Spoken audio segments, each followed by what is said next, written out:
everyone, and welcome down to episode 128 of Australia's #1 ranked photography podcast, the Down South Photo Show, with me, Brendan Waits, here in Ocean Grove, Victoria, Australia, and the guy on your other screen or in your other ear if you're listening to the show. It's Cam Blake in Hobart Town, Tasmania, Australia. Hello, Cameron. Hello, Brendan. How are you on this freezingly cold bloody... What's going on? Winter. Oh, yeah. What's going? What is it? We're recording on Wednesday, and strangely enough, Hobart, or one of the towns in Tasmania, had its highest July temperature on record. I don't know where that was. Was it next to the fire at the Great Lakes or something like that? I don't know. It was actually a little balmier today, but that's only comparing it to Monday and Tuesday, which was proper brass monkey weather. Monday was rather. See, I think we've missed a lot of it. Like, it's been yuck down here, but it seems to be spinning around the outside of Tassie. Was it you that was telling me during the week that we're actually ranking pretty well in New Zealand now? I was just about to say Australia's #1 thing. We are. I actually think that we are either #1 or #2 Australian show in New Zealand. That's crazy. But what I was going to say was you got these Kiwis listening to us going, cry me a river, cold. Yeah, that's right. I'll give you cold. I was talking to my brother the other day. He's in Hawke's Bay region in the North Island. Yeah. And it was 2 degrees at about 4 o'clock in the afternoon. And I went, yeah, it's cold here, but it's not that cold. Yeah, stop your pissing and moaning, New Zealand. Come on now. He was on his way to go and watch the rugby. Yeah. The rugby's on tonight, isn't it? But we're not lucky. The rugby league as we record this. Go Queensland. Yeah. No, we rank pretty well. I would say we're like top 1 or 2 Australian podcast, if not the Australian podcast. It's hard to tell with all these international podcasts, but yes, we're doing all right. We're doing all right. And that's thanks to all you lovely viewers and listeners. So thank you for all 850 of you on YouTube and all 4,368,222 of you on the audio channel. So thank you so much to all. That's incredible. 4 million is a lot of people listening. It's a lot. It's also not true, but it sounds nice. We can just be like Donald Trump and just bullshit our way through life. Well, that's right. Oh boy. Backgrounds, Cameron. And now, well, let's segue into your background. You had a workshop down at the lovely Flinders Ranges. I did. Yes, we just got back. Whenever it was, we played golf the other day. What was that? Friday? Got back Thursday or something like that. Yes. Thanks to 5-star Dan for giving me a cold. That's been great. He does give, Dan, doesn't he? He gives in many ways. He gives and gives and gives and takes nothing, really. Mm-hmm. So he was coughing up a lung the last couple of days. He actually thought he had pneumonia, but he doesn't. But I've come home, I played golf with you, and I remember on the golf course, I sneezed. You went, oh, you're getting sick. Here it is. And I caught the boat home that night, and I woke up. I've heard you sneeze twice in your life. Yeah. Both times you've been getting crook. Yeah. And my mum said the same thing. And it does your head in when your mum goes, oh, you're getting sick. You're like, no, shut up, mum. It's not that. And then what is it with mums? They just know, don't they? They know. But mother's intuition. My mum's got to the stage now where she just knows, and she'll tell you that. Like, she just rubs it in. Now, my dear old mum, rest in peace. I used to give her a call, and within 3 words, what's wrong? Yeah, same with my mum. Yeah, it's unreal. They see it on your face. I don't know. Anyway, we did the Flinders Ranges. We had a great trip. We had a mixture of weather, which is really cool. We had a day and a half of rain, which sort of put the brakes on going in throughout all the ranges and stuff like that. But we were able to fill it in with some really cool old ruins that we were able to visit. Awesome. We got up for our aerial flight with the doors off. That went a treat. We had a really, really cool group. Everyone got on really well.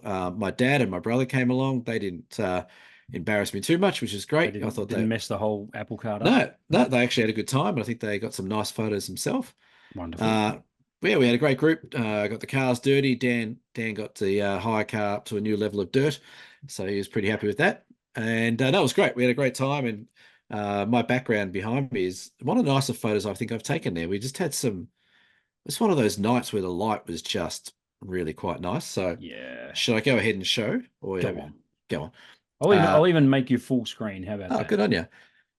So this is the famous windmill out on the end of Morillana Gorge Road, which we got. And again, I do pride myself in looking at weather forecasts and making sure we're in the right place at the right time. And this is the day after the rain, and we went through a different way, came down the Outback Highway, turned into this location, and the light just took off. And purposely or not purposely, Mother Nature said, hey, how about if I just point the windmill straight at you guys on a slight angle to catch the sunset color. It was fantastic. So we had a really, really good sunset there. And then about 10 minutes later, it went to that purple, vibrant red and purple color on the ranges. So needless to say, people were quite happy.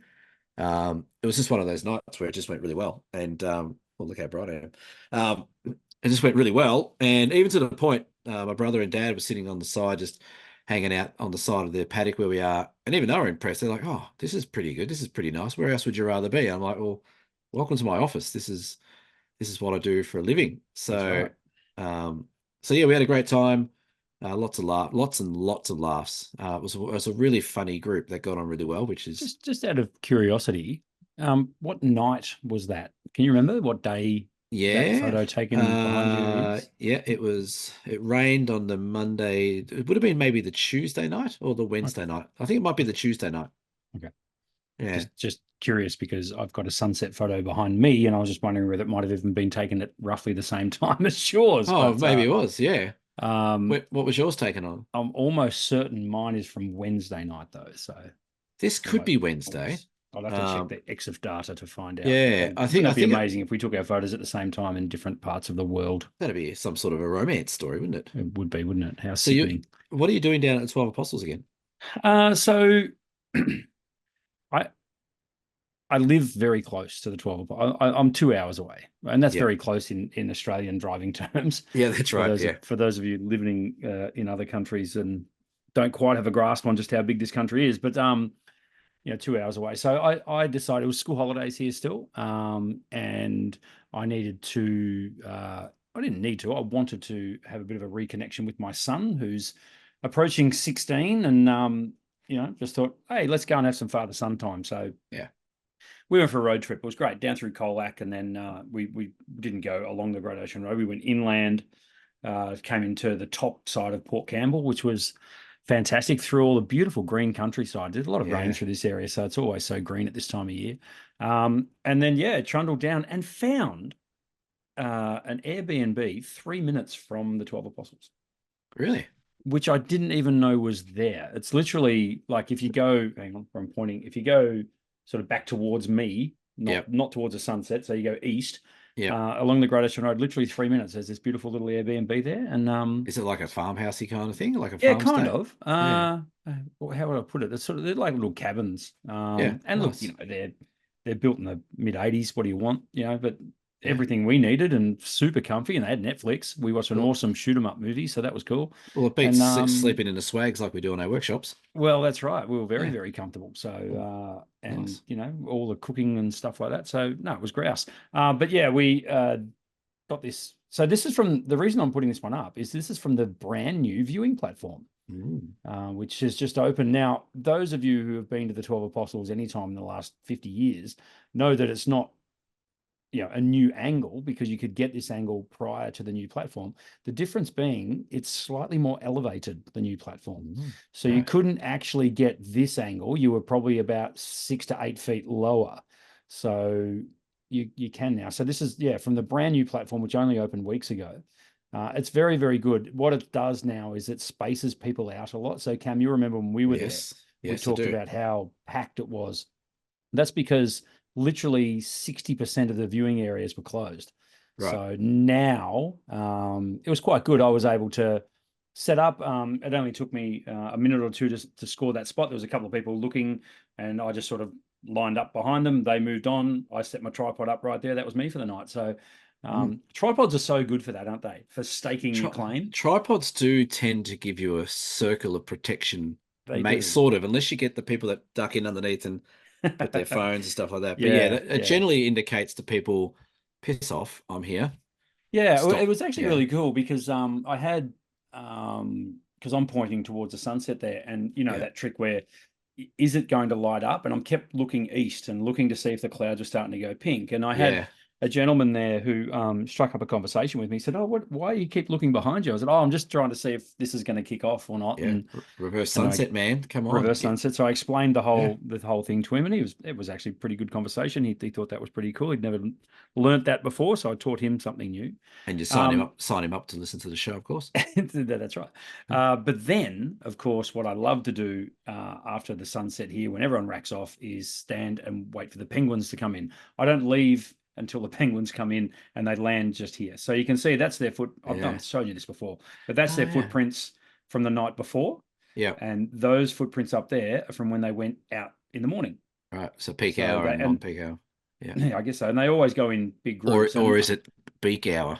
Hey, bang. And I got some really cool, I think I sent it to you, the video footage of the penguins landing on the beach, which was nuts because it was so damn dark. Like that's the thing. If you want to see the penguins there, you got to eat lots of carrots the day before and make sure your eyesight's nice and strong. Yeah. Because it's proper dusk. Like it's the last light.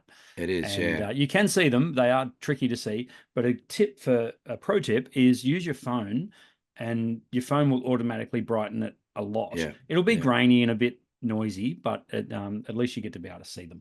Yeah. Very cool. Yeah, so that I just realized when you pointed out the penguin tracks where the other lookout is on that next bit. Yeah, so that's right. It's a fair way back, is where we were for the workshop. And then you come so back. We're a fair bit further around. And when you're on that platform, you don't get this apostle. Yeah, I think that's a better angle. I like it. Yeah, I do. I think that big daddy of an apostle right in the front is a ripper.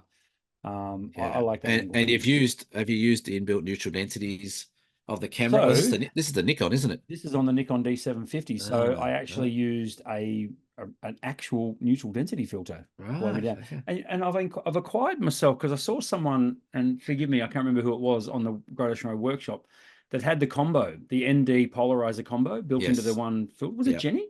Might have been Jenny. Might have been Jenny. Yeah, it was someone. Yeah. So I got myself one of those. I just wanted to see what all the hype was about. They're great. They're good. Yeah. Really, really useful because it's one. What brand filter. Is that? Is that the KMY? Oh, good question, mate. Sorry, question without notice. This is why we don't get sponsors. No, I'll come back to you next week with which brand it is. Right. Yeah. I can't remember. So what is it? It might be KNF Concepts or one of those. CPL and ND filter. Yeah, combined. It was about $140 or something like that because I needed a 82 mil. Mine is so. Right. It's one of the big daddies. But yeah, I was really happy. I think it might be KNF. Yeah, so it gave me the nice blur on the water, but I was able to use the polarizer to bring back the glow of the sun across the water as well. Yeah, which nice. Kind of it was nice. I mean, the sunset didn't kick off. This was the best of it. Yeah, it looks like it's a bit hazy or something. Yeah, so here on the horizon was quite a chunky bit of cloud, so it sort of it killed it stone dead. But that was great, and it was awesome to be there with my son and showing him. He's not interested in photography. I think it might be something he'll get later, but at the moment, I just sort of showed him what I was doing and showing him what a long exposure meant, and he thought that was pretty cool. Yeah. He was also really cold, so he was like, "Thanks, Dad. Are we done yet? Are we done yet? Bring me down here and freeze my ass off." Yeah. Yeah. Speaking of freezing our ass off, last month we ran our winter comp, and the People's Choice is up on our Facebook page. So if you want to head over to Facebook and hit up the Down South Photo Show, you'll see a pinned post, and that post will have what do we have? Top 8? Ended up being a top 8, I think. Yeah. Top 8, top 9, something like that. Yeah. So and you can vote for your favorite from the winter comp that we ran back in June. And when August rolls around, we'll have another comp for you. Yeah. Hey, did we pin that post? I'm going to pin it now. You're the social media guru, mate. That's your it's pinned realm. Now. There's 9 images, and they are going great guns. Cool. That one's going pretty well. There's a few votes. There's a couple of outstanding ones at the moment. I don't think we've had. I could be wrong, but I don't think we've had a comp yet where the winner that we've chosen corresponds to the People's Choice. Either. So that's interesting, which we love because it's it's pretty close. This one, the winner might win, but I don't know if it will. The winner might win. The winner might win. The winner of our choice might win. The people, you know what I mean. I'll tell you one last thing. Down the Great Ocean Road, went back to Baker's Oven. Do you remember Baker's Oven? Yes. But this time went there with a frying pan and a little cooker and cooked up some snags, and it was so cool, and made coffee, and it was brilliant. You didn't put him in the oven? We wanted to. The perfect picnic spot is Baker's Oven. So yeah, I thought you were going there with a joke then, but no. I don't do jokes. That's not my thing. Yeah. Look, we need to talk about this because an image on the weekend was created that will, for whatever reason, become a very historic set of photos Yep. for what happened with ex-President Trump Good friend of the show. during his rally. Yes. Now, I try to avoid politics as much as I possibly can, so this is not a political thing. No. Take of this what you will. What we're really interested in is the photography side of it. I was fascinated from the minute I saw it, and I almost saw it live. Like it was, I happened to just flick on the telly, and it came up. It was like a minute after it had happened. Yeah. And Yeah. they were still trying to piece together what had happened, and they Yeah. showed it for the first time. And like I saw him go down, and the first thing I looked at was the photographers. Yeah. I did the same thing. Yeah. It's funny, isn't it? How we sort of, and And the even guy though, and the guy in the background with the big top hat on just stood there watching. They were the two things I saw. I'm like, that guy's not right. He's not even squinting. I think a lot of people literally couldn't believe what they were seeing. Yeah. And the first time I saw it, I must admit, I didn't believe what I saw either. It almost seems orchestrated, stage managed. Ooh, No, conspiracy. that's not what I'm saying. I'm saying just for the first look. Yeah. And then I think the seriousness of it dawned when you saw blood. Yeah. And that, and Secret Service men and women rushing the stage. Yeah. But the photographers, mate, and I look at that and I go, wow, they really did their job in the line of fire. But that's the thing. Well, the first thing I noticed was that they really didn't give a shit about their own personal safety. It seemed that way, didn't it? Well, that's why I think part of me looked at it and went, "Oh, this is like just a mistake or something. Like something's like fallen off and hit him in the head or something like that. Like not someone trying to kill him, because those guys are up as if like if this was just a big crash in the cars and they just got off on the side of the barrier and started taking photos of. Meanwhile, there's people with guns around. There's a guy who knows where he is shooting people. So they were on the ball. You're right. They were just jumped straight into it. That's crazy. Yeah, and I know that a couple of the photographers had seen combat before, so maybe just helps. the instincts kicked in. Yeah. Like they'd been in war zones literally, so and they were just doing their job, which was absolutely fascinating. Yeah.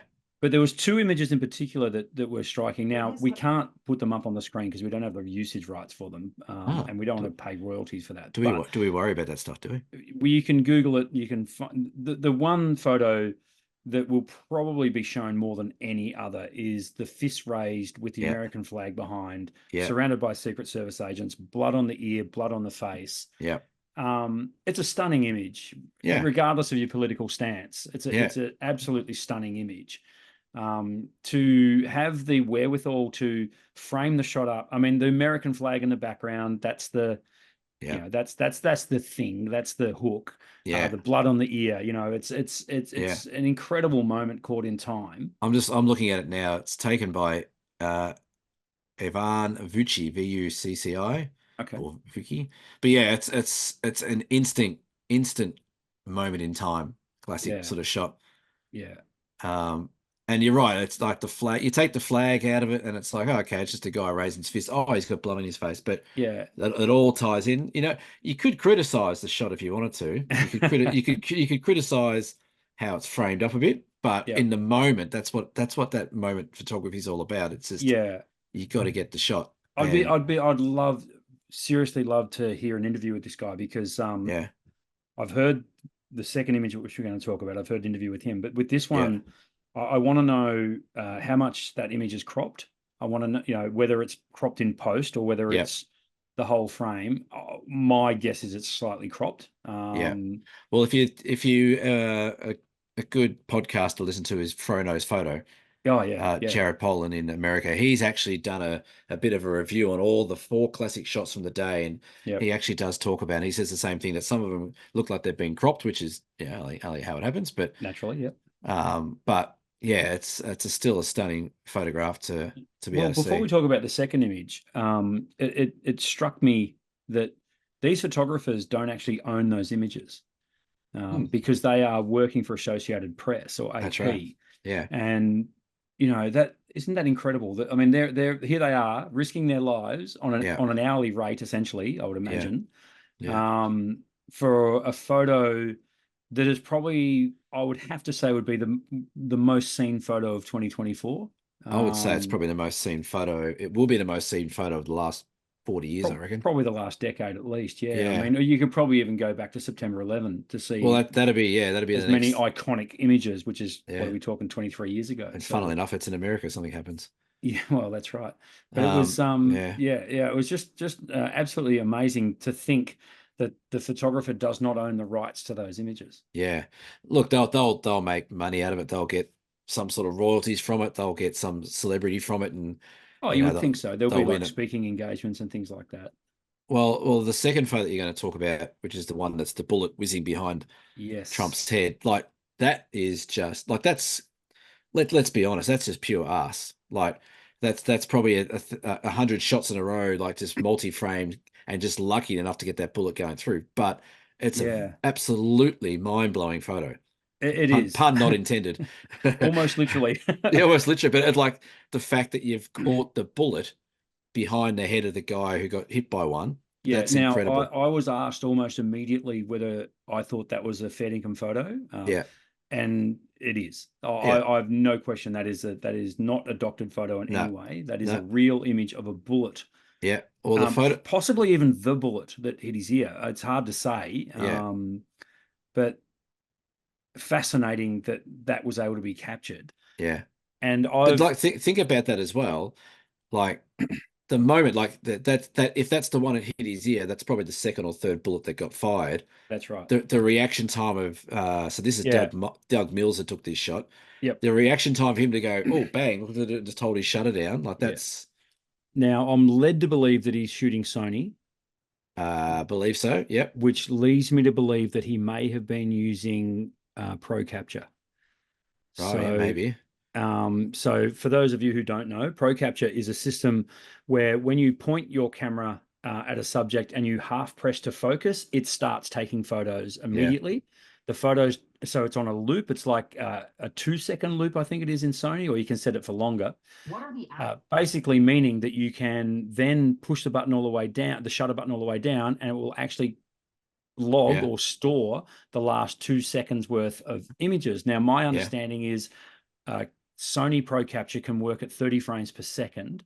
Right. And that image was at 1/8000th of a second shutter speed. Yeah. So there was a thing you sent me today that the chances of capturing that were literally 1 in 100. 1 in 100, yeah. But they didn't mention Pro Capture on that. And I think that brings the odds way down. Well, he's using a Sony, looks like a Sony A1. Well, there you go. Well, that definitely has Pro Capture. So yeah, shot at 24 mil. He had, this is the thing that got me a little bit with it. He shot 1/8000th of a second, so that's fast enough to get that bullet.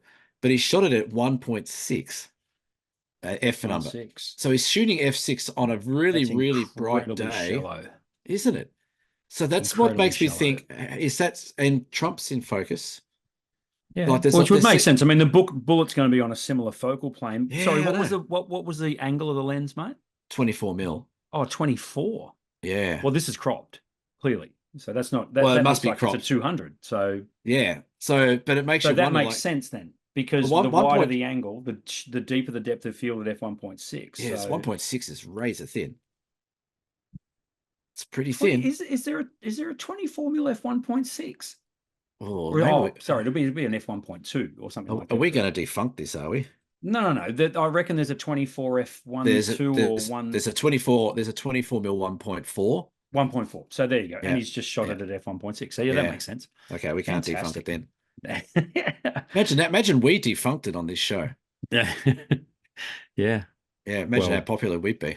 We could also debunk it, but that's what's the difference? Defunct. We don't want to clutch at straws. No. I'm just making sure that camera can shoot 0.008 of a second. I'm sure it can. I know it can. And and I think I'd like, I don't know, maybe the photographer doesn't want people to know that he was using Pro Capture, but maybe, I mean, why wouldn't you, in that kind of scenario? I actually don't think he was, because reading through the shutter speed of the A1, continuous shooting mechanical shutter maxes out at 1/8000th of a second. Yep. The electronic shutter, which is what I would suggest Pro Capture would use, can actually go to 32,000th of a second. Okay. So I reckon, or the other option is the movie he's actually recording a movie. and you can do 1/8,000th of a second frames. I don't think he Uh, would be though. yeah, the resolution looks pretty good, and it's cropped pretty Does heavily, so I don't think it was in video mode. I'm I I'm think? going to stick with Pro Capture, and I'm going to stick with one eight Yeah, thousandth of a second.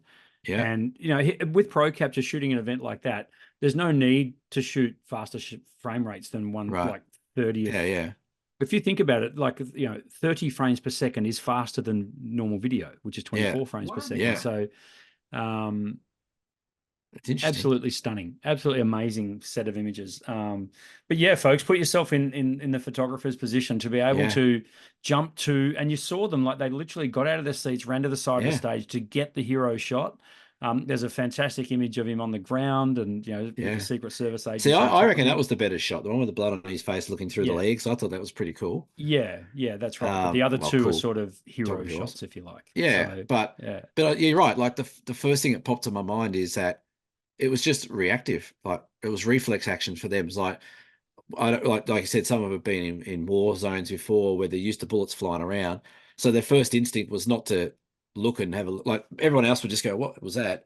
yeah, Their first instincts were like, "Here's the action, let's go." And yeah. like that's why they got those incredible images because And they just didn't fault. yeah, and I think the two photographers in question are older gentlemen. I think they're Yes, very they are. experienced as well. They're Well, they what is seem, it? Pulitzer Prize. They both yeah, got yeah, Pulitzer Prize. yeah, which they Yeah, reckon they'll win for this as well. yeah. Well, time will tell, but Yeah. yeah, amazing Just stuff. one other thing on that before we go. Yes. Shooting in full manual. Okay. Yeah, because the light was looked pretty harsh. Like there was a Yeah, lot of shadowing and stuff. So, yeah, um, amazing. yeah, good stuff. There you go. I Go buy Sony, folks. well, that's right, the one and only. Yeah, Is that still their tagline? Sony, the one and only. it Remember that? used to be. Was that back when we bought our first Walkman? What is? I wonder what Sony's camera be an influencer or something. Sony, yeah, they used to have a catchphrase. Here you go. People yelling Well, it at their radios. Their radio, radios. their wirelesses. Listen to um, me. on their website, it's got Sony starting never ends. Yeah, I think something about be creative or That's create corny. That's just something corny. was their I catchphrase as well. reckon you and I could do a better marketing job at cameras than what the brands do. No, I don't think so. Oh yeah, for sure. Totally. Look how well we critique the Sonys and the Canons Oh, and the that's right. Nikons. Hmm. Oh, we do such a good job. Let's move on. I want to talk about wide angle photography, if I may. Okay, I'll go for it. So when I was down on the Great Ocean Road, I was taking, and also when we were doing the tour, the Great Ocean Road tour last month. When we're in the places like the Redwoods, well, most of the scenery that were there, I'm always really tempted to shoot ultra wide angle. Yeah. And I'm starting to do that less and less. I don't know about you, Cam, but I think the scene behind you, for example, right, that screams wide. You want to get, because you've got unless you're a long way away from the windmill, but in your case, it looks like you got access to get close to it. But Yeah, but I mean, this was actually still shot at a longer lens. a longer zoom, yeah. Yeah. What I find with a lot of people who get their wide angle lens is they shoot wide, which is great, and they want to get a lot more into the scene. Yeah. Where I find people fall down with it though is when the scene is really busy, and people still want to use a wide angle lens. The example I can give is like a beach scene, like particularly a crowded beach or something like that, where you've got lots of people on the beach and that sort of stuff. I find people use ultra wide almost to death, where when it's beyond the human's peripheral vision, that's where I find it's really easy to clutter an image with an ultra wide angle lens. Yeah. So what I encourage people to do is maybe not necessarily shoot. So you might have, for example, a 12 to 24, which I've now got for that Nikon D750. Yeah. A 12 mil on full frame is That's very wide. That's almost fisheye. It's crazy wide. It's too wide. Yeah. And it crams a lot into a 3:2 ratio frame. Yeah. And it starts to look unrealistic in terms of not just the composition, so the layout where things fall in the scene, it can also distort, but more importantly, it gets too much sometimes Yeah. in images. I've really started to go back now to, for example, a 24-70 for landscape, and around, surprise, surprise, the 35 mil. Yeah. Yeah. Yeah. Yeah. I'm finding a lot more now that I'm shooting at 35 rather than ultra wide. Yeah. And I think the reason for that is trying to cram too much into a scene, Yeah. and cooking it. Yeah. That's what I find. Over busying it. Uh, Yeah, and I think, yeah, it's I think, almost like you want to, rather than shooting just one frame ultra wide. This is where panoramas starting to creep back into my repertoire a bit more, yeah, along with 16:9 aspect ratios are starting to creep back in. I got really excited when I was looking through your Fuji at the lighthouse yes. at Cape Otway, and I think you put it on, what's its wide angle ratio? Can you remember? Yeah, it's like a 6.5 by 25 or something like that. Oh, It's like an X-Pan. it's stunning, Yeah, it's pretty cool, isn't stunning. it? Yeah, But what it's doing is it's setting the aspect ratio correctly. yeah. Whereas if you keep that at a 3:2 aspect ratio and try and get all that width in, It's just you're squishing it in. yeah, yeah. Yeah. You got too So much in there. I think I agree a little bit. I think, but I think we can blame probably a couple of people for wide angle okay. issues. Tom Putt's one of them.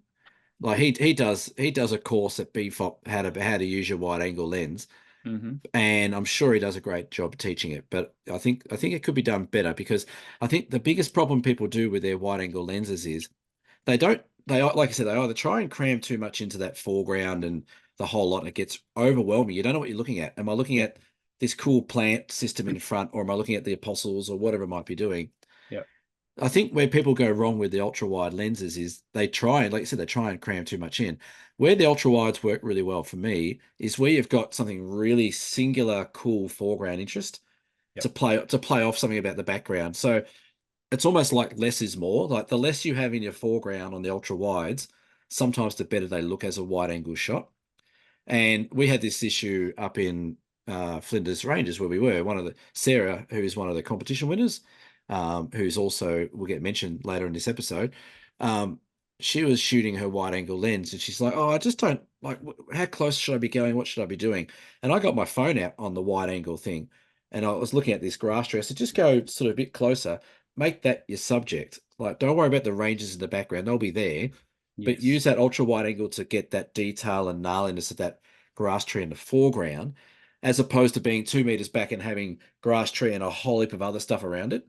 Hmm. And she turned around, she goes, "How do you do that?" I'm like, "It's just closer, or just knowing what to keep out of that ultra wide angle Yes. as opposed to what you're trying to get in." You Like I are said, you are you less is more. are you seeing the irony here? So the irony is that We're we, using a wider angle lens to put less in it. yeah, but Yeah. and we're using telephoto lenses for landscape. Yeah. Yeah.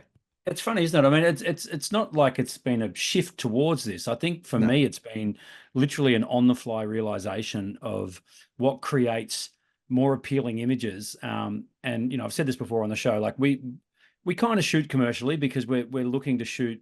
We sell our photos. Like Yeah.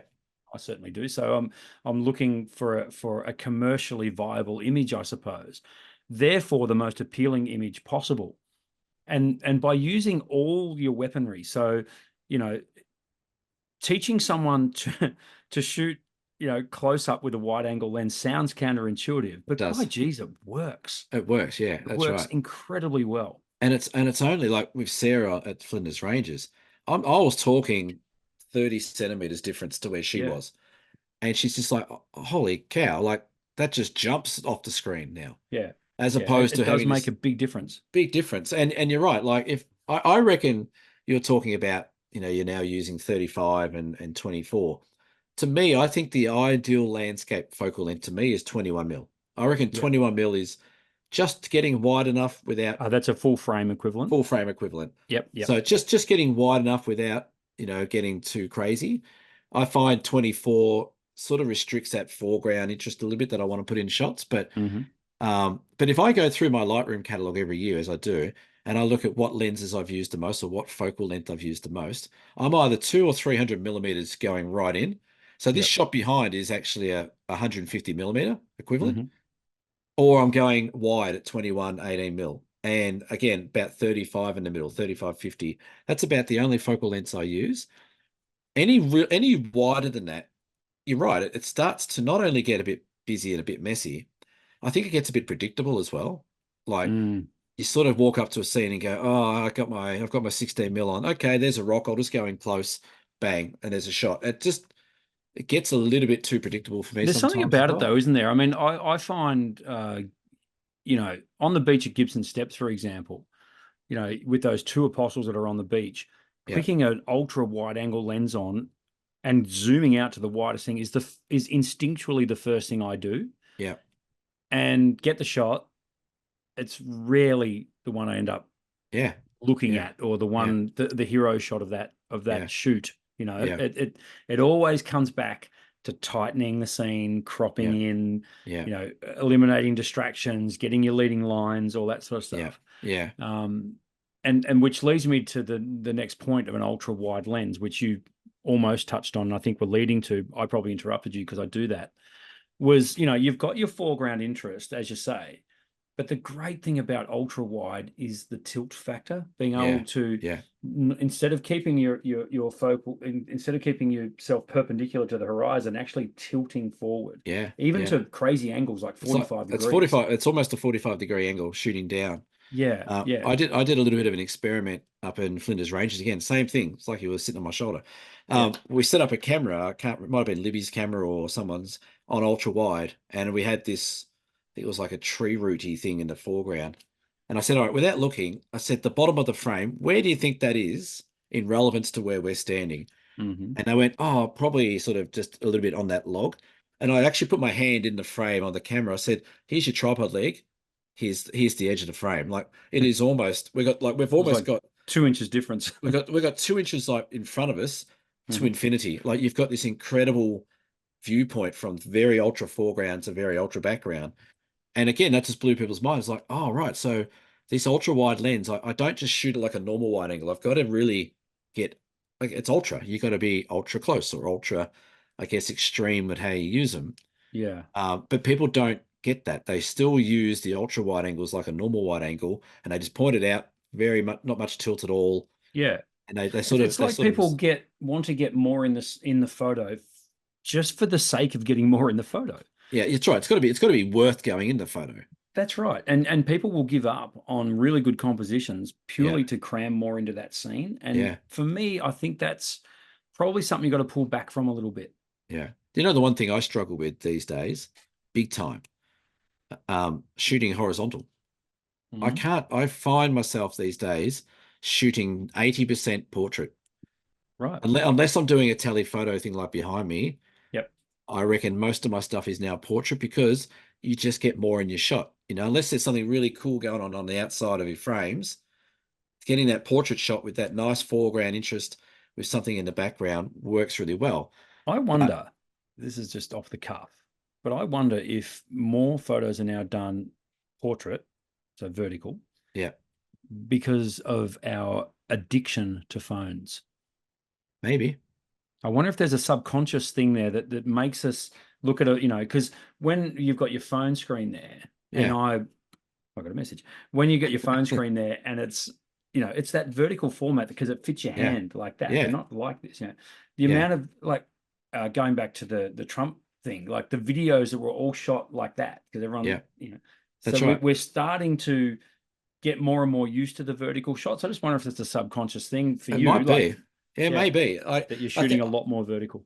I think the reason why I shoot vertical is um I think I love so much Peter Dombrovskis's work, and so much of his stuff is portrait. Yeah. And the reason being that I can understand is one, you get more in your foreground to background, you get a bit more height in your shot. And two, just using those wider angle lenses, you can really bring something nice and interesting into your foreground to Yeah. help sort of set the shot off. But I struggle these days. Like I even turn my camera around and go, nah, I'm going to go that way. It's like I'm addicted to vertical or portrait. I don't Yeah. know. I think there's another factor as well, and it's Because called I'm short. trees. Oh, because I'm No, it's short. trees. Trees. Yep. Trees. Windmills, I mean, trees, you look at Peter's work, a fossils. lot of his stuff, the pencil pine, that sort of Yeah. stuff, Yeah. vertical, lend Yeah. itself to the vertical composition. So So one it one could could be part of argue it. with your shot in the background there Yes. that that would work better as a portrait. Yeah, I If mean, you if you have a look at the apostles, they sort of run through the very middle Yeah. part. So if you crop off 2 inches to your where the ocean is, Yeah. that's not bringing much to the shot, so to speak.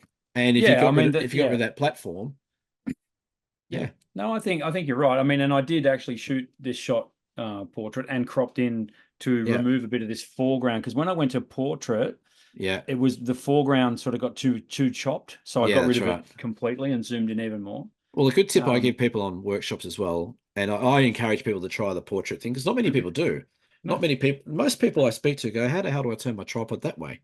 yeah, Like it takes them 10 minutes just to get that bit right. yeah, But one thing I do say, if you go somewhere, do both because if you're looking to sell images or looking to share images or whatever, you can guarantee someone's going to go, "Oh, I love that shot of the apostles." But do you have it as a portrait?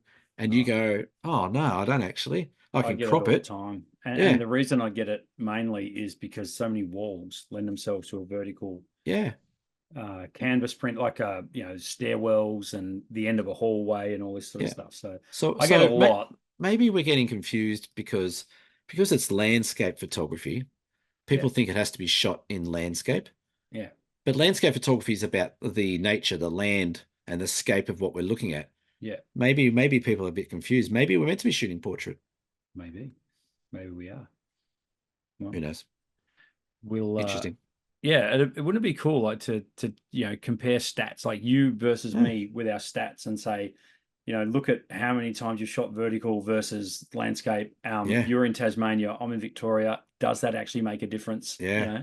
That'd be I interesting. reckon I love stuff like that. I'd honestly have to say I'm 80% portrait these days. Yeah, I'm 20%. So there you go. There you go. So together we're perfect. Oh, that goes without saying. Whichever one you, as they all tune out. Um, let's roll down to Deer Cam, shall we? Let's do that. Because we've got two. Oh, How exciting! can we just talk about the OM system one? Go on, get Okay, it, get so it off your oh, chest. Jesus Christ, mate. I'm telling you, I reckon they're done. I've told you, I reckon 5 years, and I reckon OM systems are going to be doing something different. So today it came out, and it wasn't a joke. I actually thought, oh, here's a piss take, but it's Are we not. 100% sure this is not? Can Well, we I verify this? well, I don't know, but it seems legit. But there's something going around on. I follow a thing called Four Third Rumors, which is like a Yes. micro Four Thirds. It's Yeah. been around for years. Four Third Reputable Rumors, website. reputable Reputable. website. They usually come out with all the new stuff that comes out. Um, and they've come out now that OM Systems is making a curry, like an That's actual right, meal folks. You heard right. curry. 200-gram bags of dried keema curry, medium spicy meals, and it's branded as OM System, and it looks like it's got the OM System branding. Um, why would they do it? I'm looking at a Japanese website now. It's got it there for sale. I kind of want to file it under the too that strange that it must be true. Well, yeah, like it's called OM Curry, like it's a whole brand, It's but berserk. it's got OM System logo. It's got the Those logo on the packet.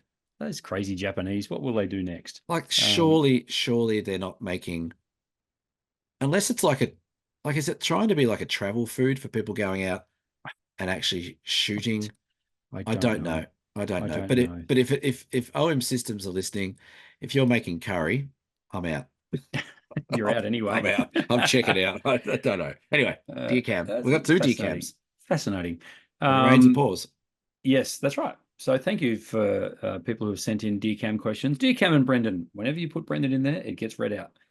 Dear Cam and Brendan, I've been asked by a landscape artist whether they can use one of my photos as a reference for a painting. It's a well-known artist, and they make a living from their artwork.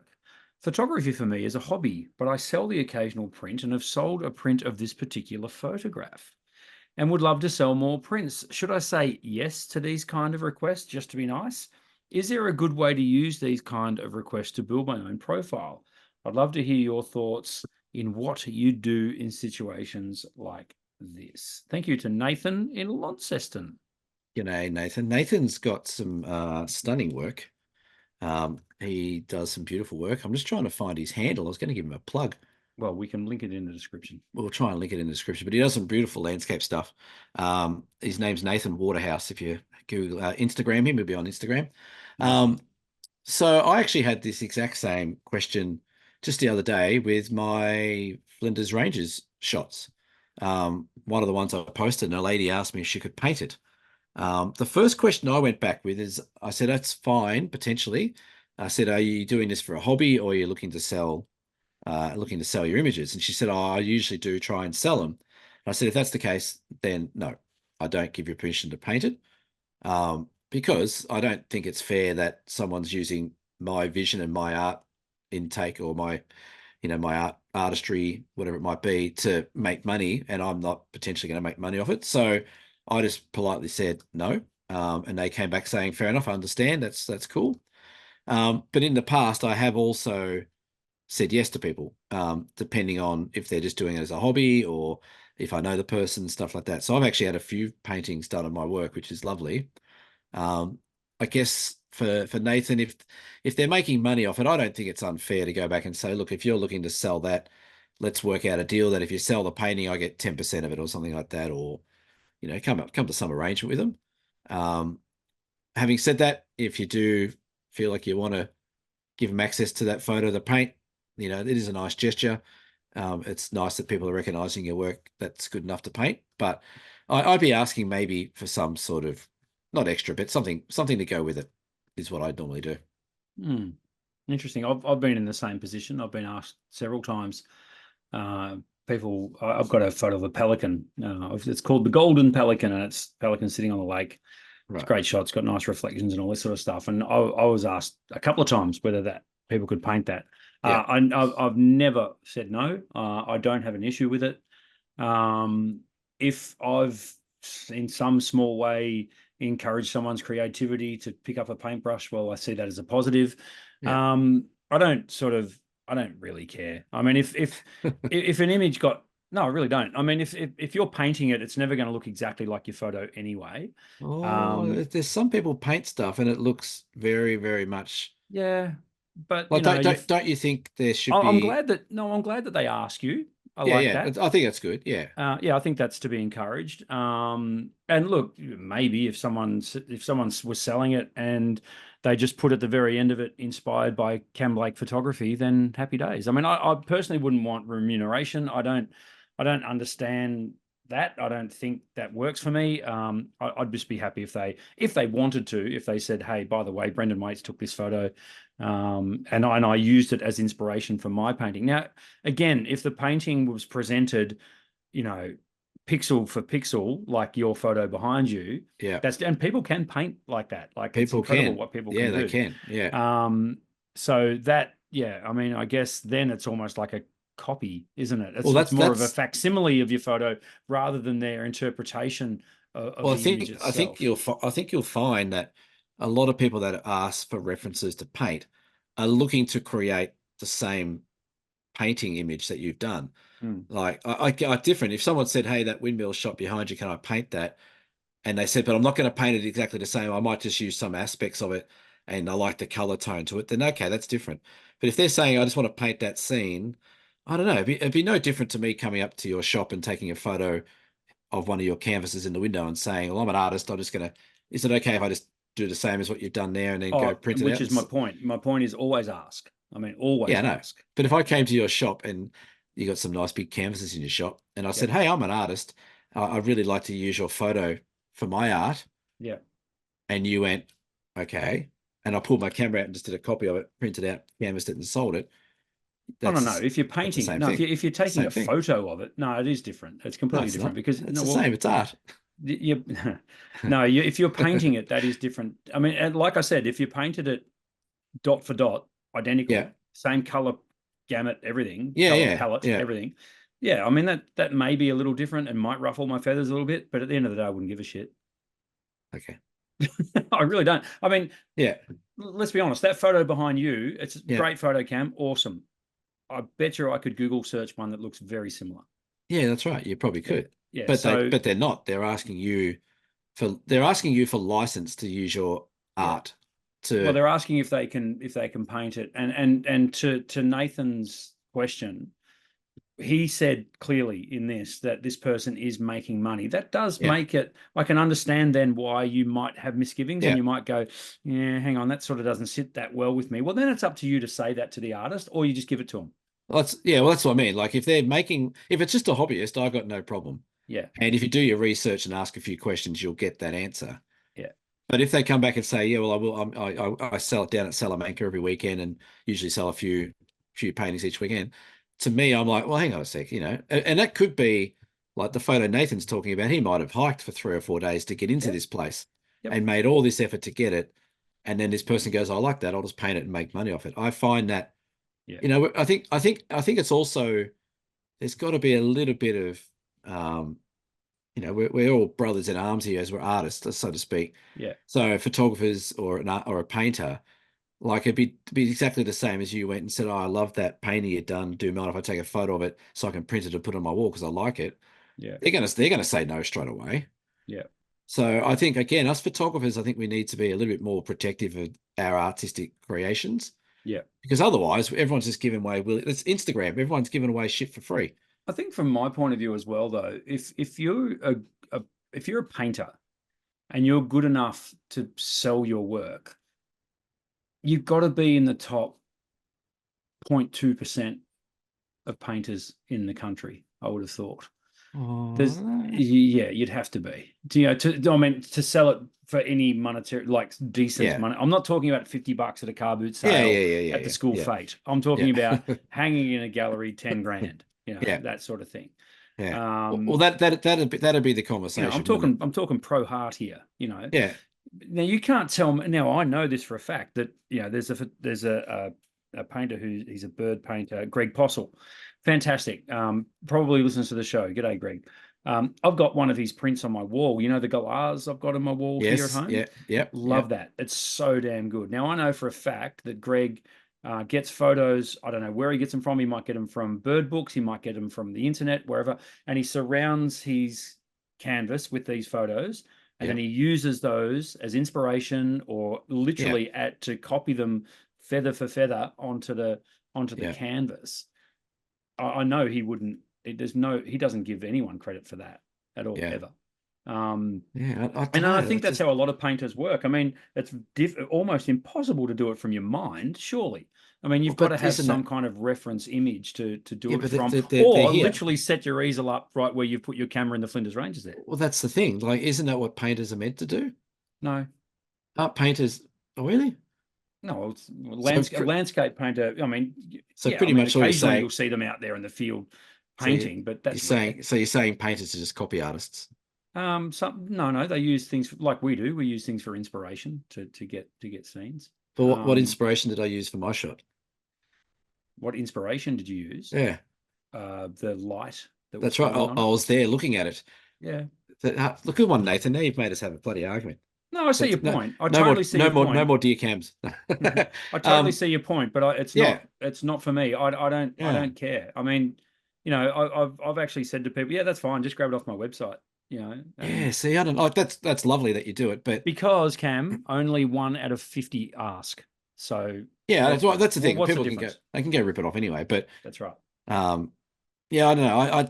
I think it's one they should be asking. Yes, so tick that off. They've asked. Yep. For Nathan. Yep. 2, if they're going to sell prints, if they've got some sort of name here in Tassie as an artist, then I don't think it's unfair to go back and say, look, if you do happen to sell this one, how about a slab of beer? Like, give me something. Something, yeah. I mean, look, and is it a one-off? Do they want to do it regularly? Yeah. And if they want to do it regularly, go into business with them. Yeah. Hey, what do you want photos of? I'll go and hike for 3 days and get it for you. You paint it, but I get a 30% commission. What do you reckon the painter would come back and say? No. Exactly. So why should we be saying yes? This is see, we've got to protect our art. No, I hear what you're saying, but it's never really worried me. I think people who can paint, they blow my mind because I am the world's worst. That's right. I agree. I don't even know what end of the brush to hold. I wouldn't even know how to mix colors, but I agree. I think painters are way more talented and skilled than you and I put together.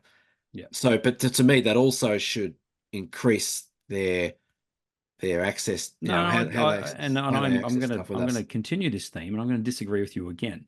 I don't think they're not as talented as you and me put together. Give them a camera. Well, maybe.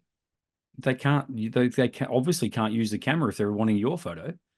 Yeah, but it's So but what I think part of the reason why they want the photo to paint is because they haven't been there or they haven't got the light. yeah, yeah. I mean, Um, I take yeah, it as a compliment, Nathan. I take it as a massive compliment, to be honest, because these people are artists. They're looking to produce good quality work. Then yeah, they obviously see your photos as good quality. Now, if in that case, put it all together and say, okay, they're an artist. They want to sell it, and they've told you they want to sell the occasional print. You sell your photos as well. Will that artist painting your work devalue your photo? I doubt it. In fact, if anything, it'll probably elevate it.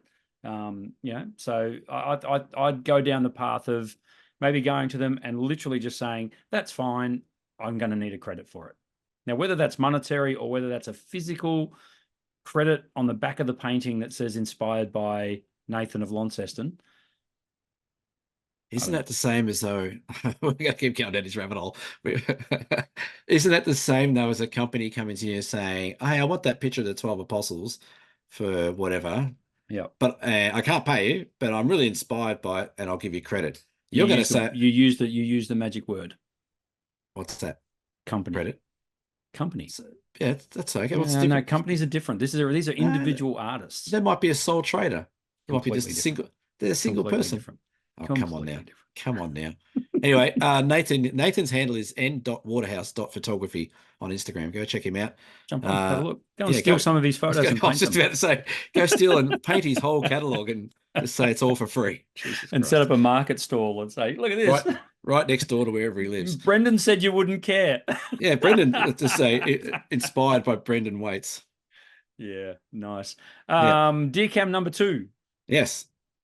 Dear Cam. It just says Dear Cam, but I'll read it anyway. I had an issue. That's a joke, by the way. You don't have to put Brendan on there. Dear Cam, I had an issue downloading pics from an SD card to Lightroom. This is right up your alley, Cam. You're a Lightroom user. It was a while ago now, but from memory, it transferred half of them, then just stopped with the message unable to transfer due to an issue with the card. It didn't say what it was. However, no problem when I transferred them. Oh, however, no problem when I transferred the files to my laptop. So when they're importing them to Lightroom, issue. When they're just going straight to the hard drive of the laptop, problems. I've had no problems with the same card since. Any ideas why this would have happened? Jill D. Hello, Jill. Hello, Jill. No. What's Google say? No, I think I would suggest that if you're downloading pics from SD to Lightroom and then it's sort of stopped halfway, unable to issue the card, I would say one of two things. Either one, you might have knocked the card or something like that, or knocked the SD reader or something like that, where it's just had a bit of a connection issue. Or the other one that might be causing that is if Lightroom decides to do an update as you turn it on. Sometimes you start Lightroom up and you start doing stuff, and it goes, "Oh, there's an update," and it starts doing something. Maybe it spat the card, so to speak, out because of that. But um, transferring it onto the laptop, yeah, I don't know. Maybe it might have been just a software issue or movement of the card reader would be my guess. I haven't come across it before. Just because it says it's a card issue doesn't necessarily mean it might be just a talking between Yeah, Lightroom and card I'd issue. like to see the actual error message. Yeah, And I understand, Jill, you might not have read it thoroughly, and you might have just taken it as it, you've sort of condensed it down to just it said that it was an issue with the card. I'd like to see the actual error message. That'd be interesting. yeah. And I'm wondering whether it's hit a file type it didn't like, a movie Eh, file. Or yeah, maybe like I said, maybe again with the update, maybe if it was a new file from a new camera and Lightroom wasn't up to date, and might say, I don't know what that file is, and sorry, Yeah. can't help you type of thing. The other question I've got for you, Jill, so we need more information on this. The other question I've got, Jill, was the card in your camera or was it in a card reader? Yeah, that's It doesn't the say that. question. Yeah. Yeah. The So camera because if it's in your camera could have gone to sleep. 100%, that's Yeah. exactly what I was going to say. The Yeah. camera's gone to sleep mode or it's lost battery power. Yeah. And therefore it's that then it might come up and say there's an issue with the card. Yeah. It can't. I bet you it said cannot communicate with card. Maybe. Yep, This I've seen sounds that like this before. sounds like a part two, Jill, Yeah. So can you follow that up, Jill? Thank you. because that'll give us a deer cam for next week. Our friends over at Canon had a big announcement, which we'll talk about next week. The Canon R1 and is it the R5 Mark II, Mark Two, III, yeah. Mark II? I'm So just that'll I'm be just interesting. just Googling something as well. The Yeah. going rate for livers at the moment Yes. and Yep. kidneys, because you're gonna So have we to sell can one. go and buy an R1. Yeah, the R1 is 10 We and a did half. we did say this a few weeks ago that we knew the pricing already. Not the R5 Mark II is one out of the box. I didn't realize that was being announced this week, Yeah. but there you go. So that's retailing for 6-7. We had a quick chat about this before we came on. The Yes. comparative model, I think, is the Z8 Mark II, the Mm-hmm. Nikon. That's Mm-hmm. 6-7, down from 6.6. Like, where are we getting 45 megapixel cameras over $6,000? Like, who has that Yeah. money? Yeah.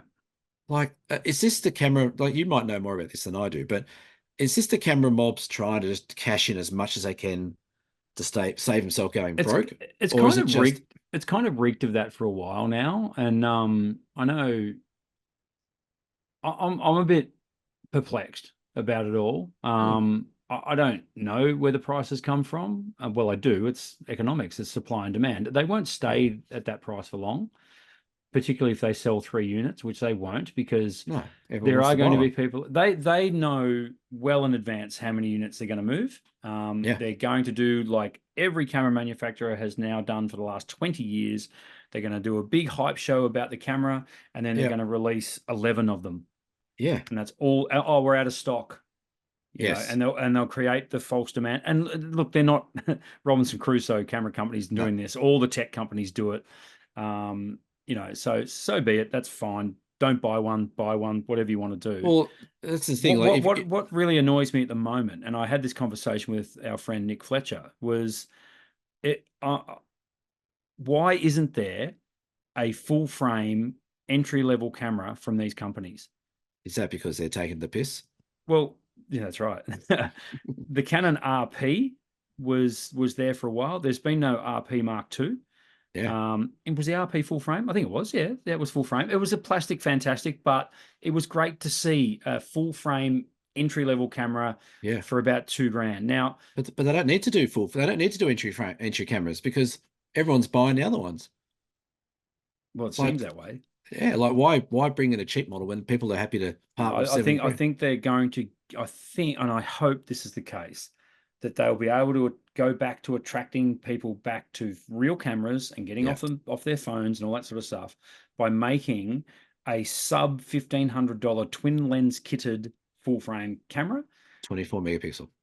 24 meg, going back to what we had in our camera house days. And I remember when I was at Camera House Geelong, geez, I want to say, when did I leave there? So let's say 2010, around Christmas 2010. Yeah, There would have been the Canon 700D, something like that, whatever it is, 800D, probably 700D, twin yeah, lens kit, $999, two lenses, tripod, memory yeah, card, carry case, yeah, mate. We could not get enough of them. Like we yeah. sold, everyone got that camera twin lens kit for Christmas. It was brilliant.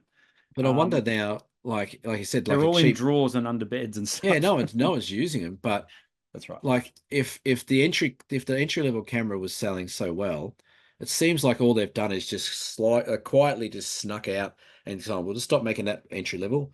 Then we'll stop making the next one after that. Then we'll come in at this one, which is a mid-range one, and that's the new entry level. And like they've just Yeah. shifted the whole thing, Oh, they totally have, and 100%. people are buying it. Yeah, yeah. It's a classic example of product creep rather than margin Yeah, creep, where they're not just pumping the price. They're literally making, as you say, the entry level is now up here rather yeah, than down here. And yeah, you got to pay for that. So totally. yeah, Well, if you again, look at Cam, Canon that now, like Canon have got the cheapest Canon you can get is an RP, RP. which is a full frame. Yep. Body only retails for 1,800. There you go. And the So put next a one couple after of that, lenses with that, you're at $3,000. you're at $3,000. The next one after that, for example, and we're not picking on Canon, but the EOS R7, which is a mirrorless, which is not full frame, No, is 2,500. crazy, Like crazy. it's just I don't know why. I don't know how people can afford it. Like I'm telling you, the first company that brings out a sub $1,500 full frame twin lens kit camera will do really well with it, and that'll bring the other companies on board. You know what? And they won't be able to make them. They'll run out of money. Who knows? It's fascinating times. I love it. We weren't going to do gear talk, but we did anyway. Beer donations, Cameron. Beer donations. Yeah, we've had a lovely donation today. Oh, I said I'd mentioned her earlier in the show, Sarah Eggins, who was on my Flinders Rangers trip. I'm a bit offended though, Sarah. Sarah didn't get in my car at all on this trip. Oh, okay. She travelled around with 5-star Dan, and it does speak volumes with another good customer, Goran and Dennis. They were the party car pretty much. They decided to stay in that car for 90% of the time and just run amok. So, so I think Sarah's felt guilty. Is Sarah coming to Utah? No, she's not. Okay. She might next year, maybe. No, she's coming on something. We'll get her to Utah. But I think she felt guilty for not spending anywhere near as much time with me as she probably should have. So she bought us a slab, which is nice. Thank you, Sarah. She also drank. I don't know how I benefit with 12 cans of beer, but thank you. Hey, get this though. There was one night at Flinders Rangers, and Noel was sitting at the table, and Sarah was drinking a glass of red wine. Yes. I turn around about 15 minutes later. There's 2 empty bottles. Her and Noel got on the red wine together and had a jolly old time, which was fantastic. So, for those of you playing along at home, Noel is Cameron's father. Oh, sorry, Noel's my father. If you don't know him, it's Jill. Good luck. And did you like my microphone work then? It was lovely.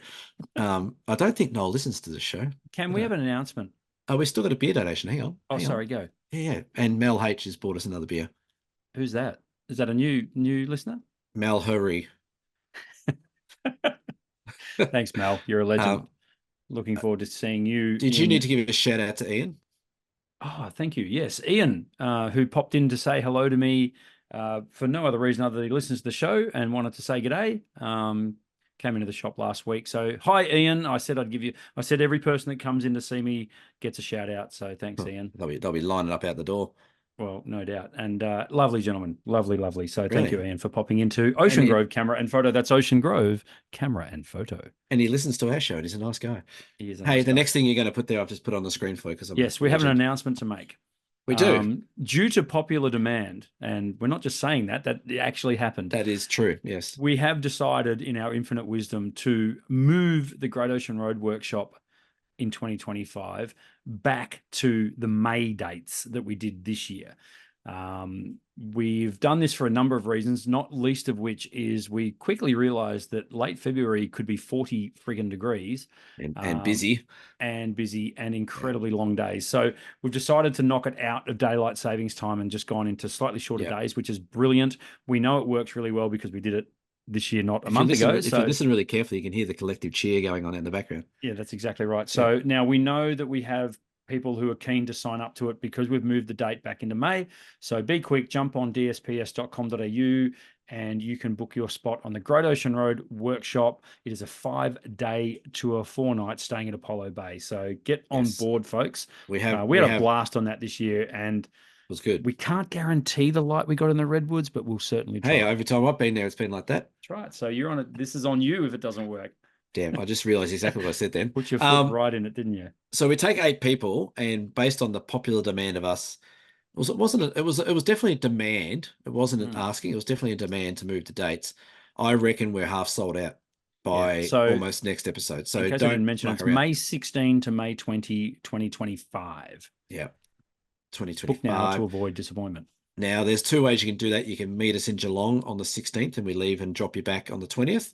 Yep. Or what a lot of other people did was they made a bit more of an extra day of it either side and met us in Apollo Bay, which you can also do. But all the details are on the website. Like I said, I would not sit there scratching yourself over it. You chuck a deposit down, the balance will be due March, April next year, whatever it is. Yep. Get yourself on board. dsps.com.au. While you're there, check out the other workshops we've got running, and the Murray Mallee workshop, the Tarkine Cradle Mountain workshop, and the Freycinet Bay of Fires workshop, which will be announced later. The second half of the later half of 2025. That's correct. That's almost 2026. That's ridiculous. Well, we're talking about 2026 workshops. Yes. It's nuts. What the hell? Yeah, I know. Right. Amazing. And don't forget my 4-day Bellarine Peninsula workshop, which is running from the 22nd of August, which is next month. So that's all the details for that one are on cameraandphoto.com.au. Now, I think we're through our list, Cam. I think we are. I think we've gone over time now. I think this is a long episode. Well, that's You know what? That's Nathan's problem because Nathan threw a cat amongst the pigeons. Well, we didn't even. So I love this part of the podcast because no one listens this far. So that's great. So we can say whatever we want, but we didn't apologize for having a week off. Did we have a week off? We might have missed a week last week. So sorry about that, folks. The guy on the other screen or in your other ear might have been a wee bit under the weather. Yes.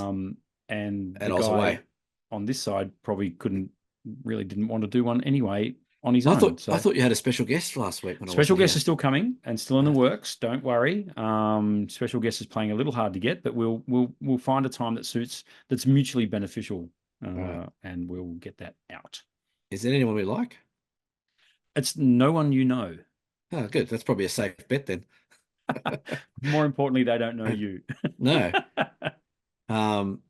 That's exactly right. That's probably the thing. Anyway, right, yeah. You've thrown That's it. That's the podcast. This has been episode 128 of the Down South Photo Show. Thanks for your company. We'll see you for episode 129 next week. Bye for now. See you next week.